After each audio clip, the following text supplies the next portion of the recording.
Good morning, everyone, and welcome to a very special episode of C-SPAN. My name is Megan, and we are live with Venus, the loggerhead sea turtle, who is getting ready to go back out into the sea. I'm live today with Dr. Ari, who is going to do Venus's checkout exam before the turtle is released. Good morning, everybody. I'm Dr. Ari. So we have Venus here today. If you guys want to go ahead and we'll see what she weighs. So Venus is, as Megan said, a subadult loggerhead sea turtle. She is what we call a cold stun. So she actually, there she is getting her weight taken. She actually came to us from up in New England. She arrived here on December 18th after cold stunning and stranding on the beaches up there. She was taken in by New England Aquarium and then brought here with a couple other animals for long-term rehabilitation. So she's been with us for almost 5 months now. So she has fully recovered. We've been doing regular blood work and x-rays on her. The other two animals that came in with her in December have both already been released. I don't know if you guys got to see that release happen.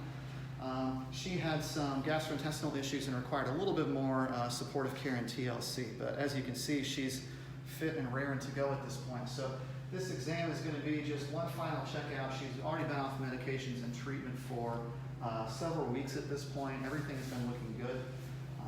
So we'll do her exam, take a look at a couple things, get some data that we have to keep for permitting purposes. And then we're going to shift her outside at the end to our deep dive tank and give her a couple days to sort of work out in a larger space, sort of build up that muscle and see how she does finding food.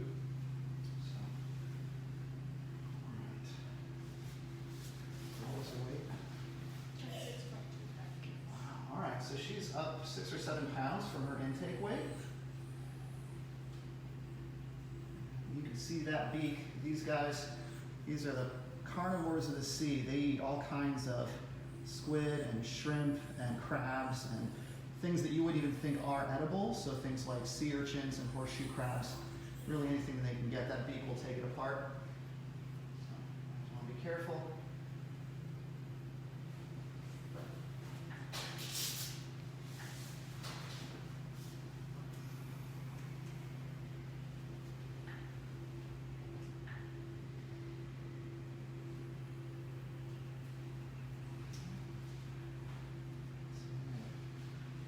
Beautiful eyes.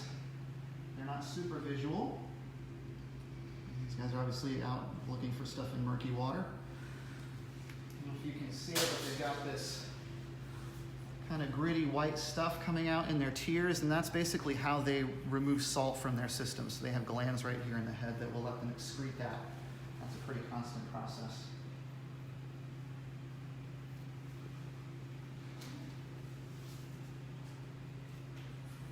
So while we're doing Venus's exam, if you guys have any questions about our sea turtle rehabilitation work at the Florida Aquarium, drop them in the comments and Dr. Ari would be happy to answer them.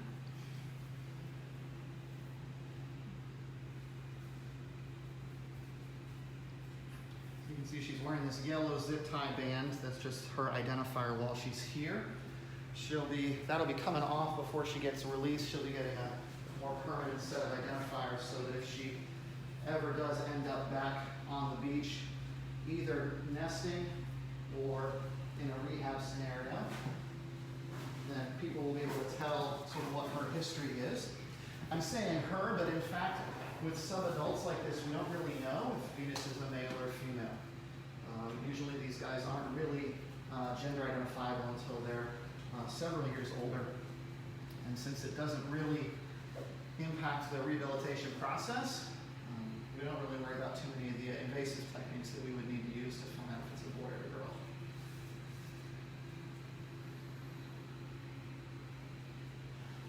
All right, I'm going to see her plastron. Ready?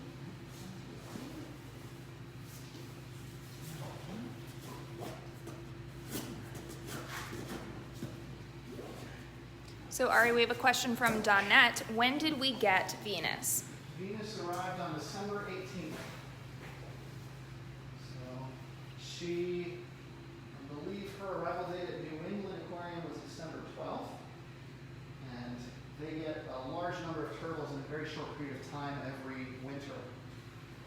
And so she and a couple other animals were taken in, stabilized, and then one of our partner organizations, Turtles Fly 2, will actually fly these animals around the facilities that have space to hold them for any particular length of time, because obviously the recovery process takes a little while. So one of the things we're going to look at with her in particular is we're going to just do a quick ultrasound of her GI tract. During her recovery process early on, she stopped eating for several weeks, and actually her GI tract is shut down. So she required a little bit of extra care, but since then, everything seems to be moving along well. And she has been eating great and gaining a lot of weight. So doing everything that we expect a loggerhead turtle to do, up to and including that she is able to now catch and eat live food, which is obviously really important for her if she's going to go back out and succeed in the wild.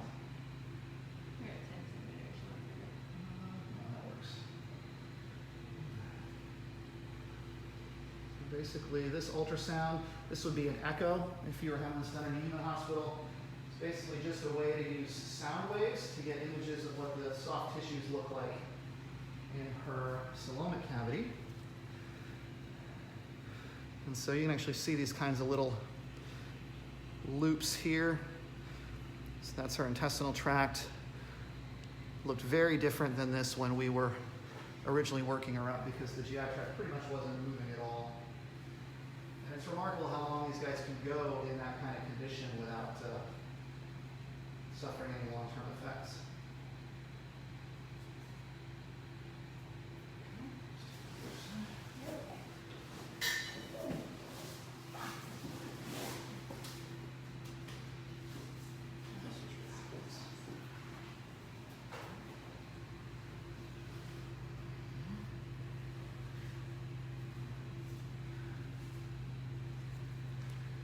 Just try to catch some of this and just see if we can see any nice movement or contraction. And there we go. You can actually see that loop right there is kind of moving. It's a bit grainy, but you can actually see that's actually a slow contraction of the intestinal lining, moving things along just the way we want to see.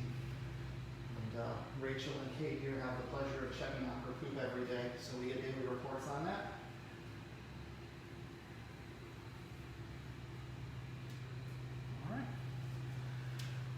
Do you guys want to go ahead and do morphometrics?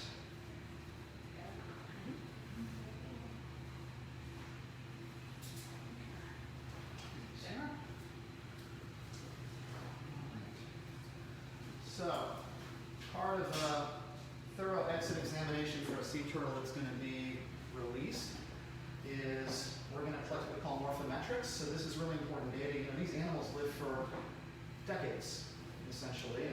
Venus is probably only about between maybe 8 and 10 years old. So she's got a long way to go. So they're collecting what we call Carapace measurements. So they'll use a couple different instruments here, getting straight and curved lengths and widths, so that if she, again, ever pops up, we can sort of track how much she's grown over the intervening period. She's also going to get some very special sort of permanent jewelry. So one of the things we're going to place when they're done getting the morphometrics is we're going to do a microchip or pit tag. This is the exact same thing that you would have put in your dog or your cat, so that you could identify them if they ever got loose. So we're going to place that under the skin of her right shoulder. We're also going to place flipper tags. So these are basically big earrings, but they're going in the trailing edge of her flippers. One of the questions that we get very commonly is, are we going to do a satellite tracker on her? And there are special cases where we will apply satellite tags to specific turtles if they're of particular interest or a special case or a rare species. Loggerheads are one of the most common turtle species that we see here in Florida waters, and Florida is the second largest nesting population of loggerheads in the world. So while we would love to follow Venus and sort of see where she goes, the cost associated with running these tags and tracking the data is pretty expensive. And so it's unfortunately not something that we do for every animal that comes through our doors.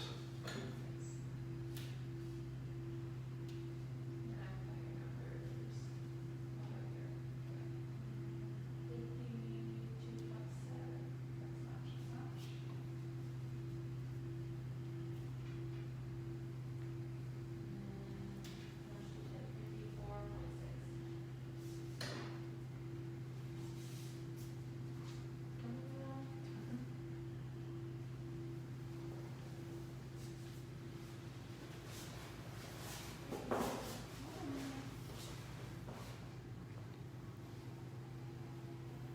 then straight width, 46.3.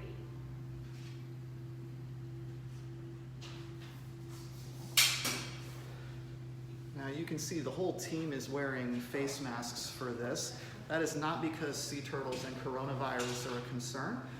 It's primarily because, as you can see, to do everything we need to do and to restrain Venus and get the samples that we need, we all have to work pretty closely together, so we can't maintain social distancing of 6 feet.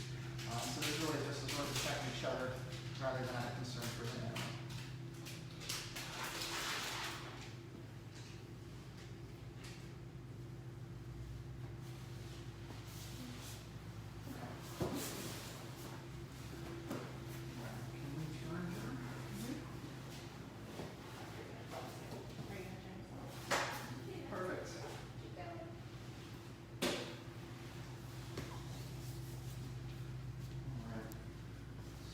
First thing we're going to do is our microchip. So we want to make sure we don't cause any problems, so we're going to scrub the area, make sure that we don't give her an infection while we're trying to get her out of here.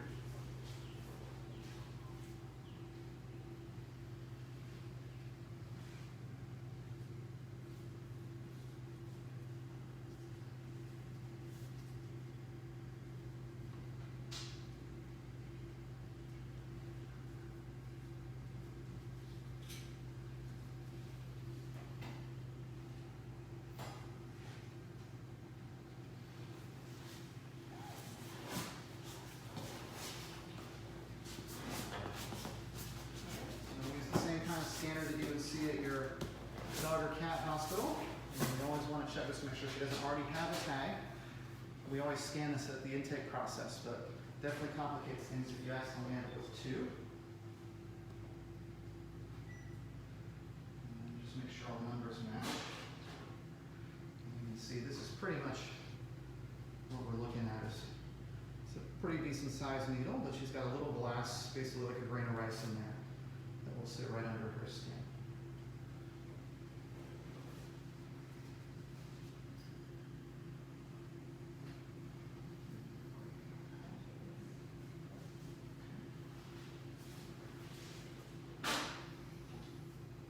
Quick poke.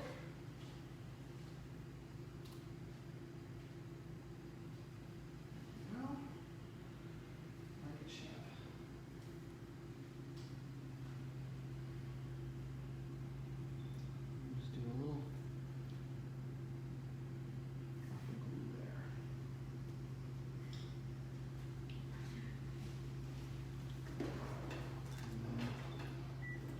Go.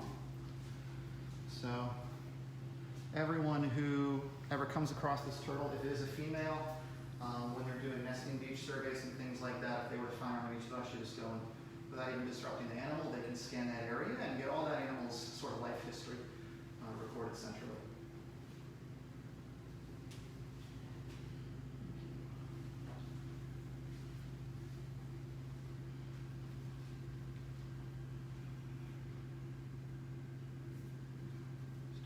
Glue. Just make sure that chip doesn't back out until that heals. All right. Can we actually spin her around now?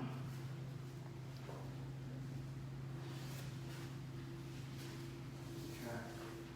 So the last piece is the flipper tags. So for this, we're going to go right through one of these big scales on the trailing edge of her front flippers. And this is a slightly bigger piercing that we're going to make, so we want to make really sure that this area is nice and clean. Now the other thing we did before we started this was when we first brought her in, I went ahead and did a local block. So I've already put a local anesthetic sort of underneath the skin around this area on both flippers, so should minimize anything that she feels when these are put in place. So we have a question from Rachel. They want to know, do we ever have to worry about chip migration? It's a great question. We always have to worry about chip migration. It's something that we always take into account. The place that we put it and the glue, as you saw, sort of to try to mitigate any of that, but there's always instances where an animal will push a chip out. One of the reasons we do it over the shoulder is because sometimes if you do it in the body cavity or intracelomically, they will actually cause that chip to migrate out. So, yes, that's always something to be aware of.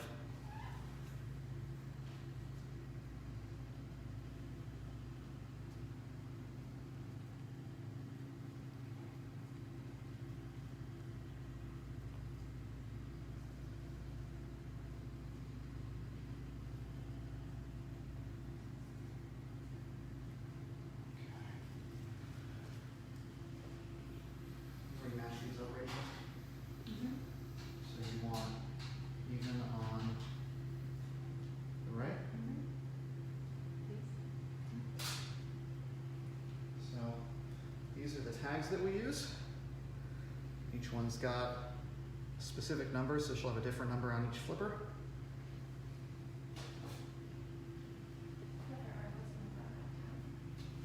This is KKL 0056.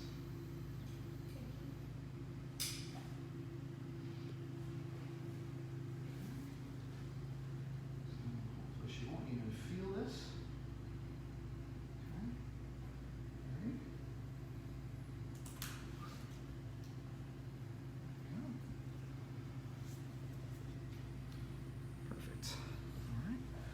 Trick is to get it far enough on that it's not going to come loose, but also give her room to grow, because obviously she's got a lot of growing to do. We have a question from Amy. How did Venus come into our care? So every year we get a lot of cold sun turtles appearing up in New England, Cape Cod in particular. So usually once the temperature, water temperature gets about 55 degrees, any turtles in the area will just start washing up on the beach. So New England Aquarium's gotten really, really good at bringing in large numbers of turtles that are cold stunned. Basically, they get too cold and they basically go into a coma. They just float until they get washed ashore. And so they're really good at bringing in large numbers, but these guys take a long time to recover, and no one's got room for 500 to 1,000 turtles at a time. So the role that we play in this is kind of as part of a national network. So they're getting lots of turtles in all at the same time. We've got space to take some of those turtles, and so we'll take these guys as soon as they're stable. They actually fly down in private planes, flown by volunteer pilots as part of an organization called Turtles Fly 2. And so we'll go down usually in early to mid-December and pick up a couple turtles, bring them back, and then hold them here until they're fully recovered.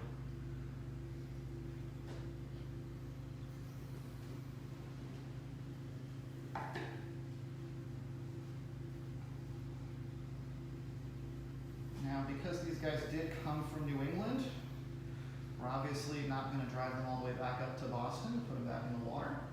But instead of releasing them here into the Gulf, which is what we would do if we had a local turtle, we are going to take these guys back and put them in the Atlantic. So we're going to drive them out across to the east coast of Florida, so that at least they're closer to the Gulf Stream. It's water that they should be familiar with.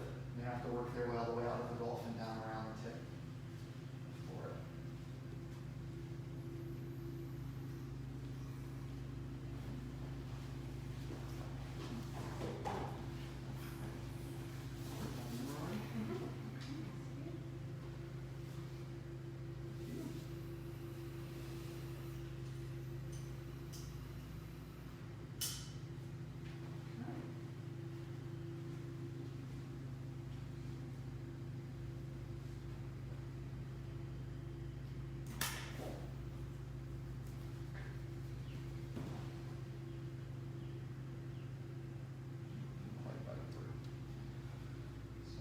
Squeeze it hard enough to get it to fold over.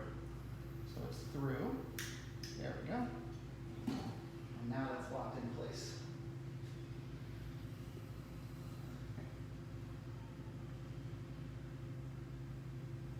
All right. Anything else on our list? Okay. We'll go and get her into the cart, and then we'll go ahead and get her out into the deep dive tank and see how she does.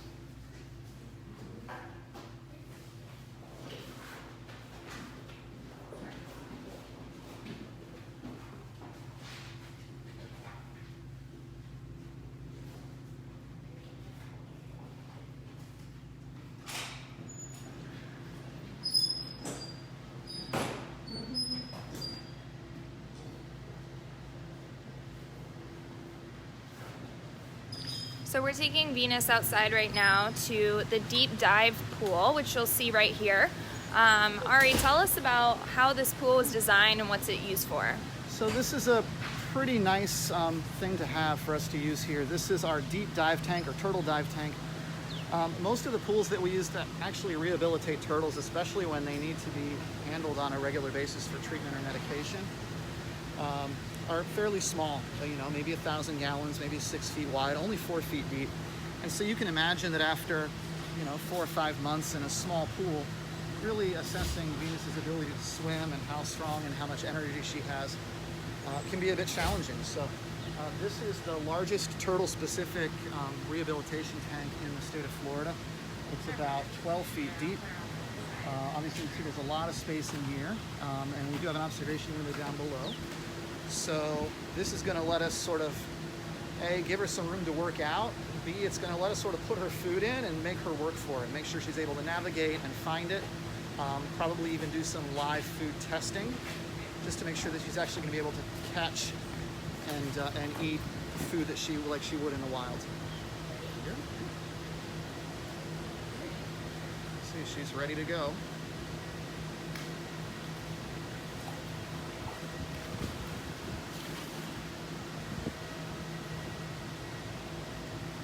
So you guys are seeing just how quickly Venus is swimming. This is a great indicator, right, Dr. Ari, that Venus is ready to go back into the wild. Absolutely. I mean, all of her other parameters that we monitor have looked good. Her blood work has been great for several weeks now. Her x-rays are all good. She's eating like gangbusters, and she's gained 8 or 9 pounds at this point. So we're just sort of letting her get a bit of a workout. She's going to explore this new space. We're going to offer her some food this afternoon and see if she eats. We'll probably get some underwater footage, sort of gauging sort of her posture and position in the water, make sure that she looks like a normal, fully functioning turtle. And then hopefully next week we'll get her back out there. Yes, guys, so stay tuned for Venus's release. We also have some other little green sea turtles that will be heading back out too, right? That's right. We have 3 small green turtles in the place. They're not yay big, super cute. Those guys will be going out to the East Coast as well. So we'll probably be doing all 4 animals at the same release. All right, well, that's it from us. Thank you guys so much for watching C-SPAN. Stay tuned for Venus's release, hopefully next week. And if you guys feel inclined to donate to our sea turtle rehabilitation work, that would be amazing, and it helps us out a lot. All right, so I'll see you guys tomorrow for another exciting episode of C-SPAN. And until then, stay current.